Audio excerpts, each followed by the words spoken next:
This is not a matter of people that are coming to cause disturbance for the sake of it. People are hurting, and we need our government to be accountable and to respect and honor that.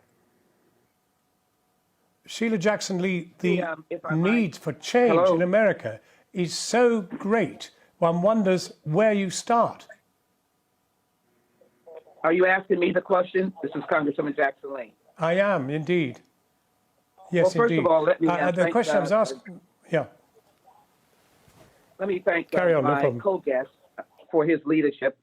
And let me express my apologies for I've been using my voice quite a bit. And as well, I have been protesting along with working to seek understanding.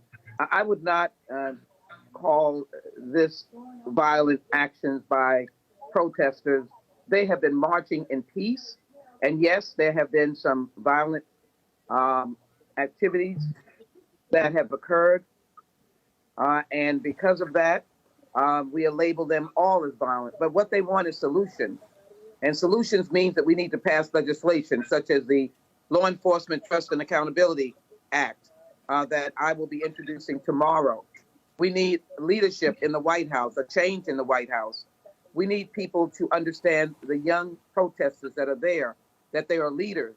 We need to embrace them and give them comfort. And we need to pay tribute to George Floyd for his life and his legacy, and that the next couple of days should be a tribute to him and Ahmaud Arbery and Breonna Taylor and many, many others. So we want change in the United States. We thank Londoners who protested, and we ask everyone around the world to be peaceful and to do the work peacefully. Charles Booker, presumably the absolute priority is to fix law enforcement. It's quite clear from that incident that race is a massive issue within law enforcement. How do you clean it up? Well, you're right. And this is dealing with structural racism, institutional racism. It is the fact that our law enforcement, in many respects, can see someone that looks like me as a deadly weapon before a human being, and that justice seems to avoid us. But then it's also the fact that we criminalize poverty. Louisville is a very segregated city, one of the most segregated in the country. And a lot of our challenges come from the fact that we don't have resources. Again, we are criminalized.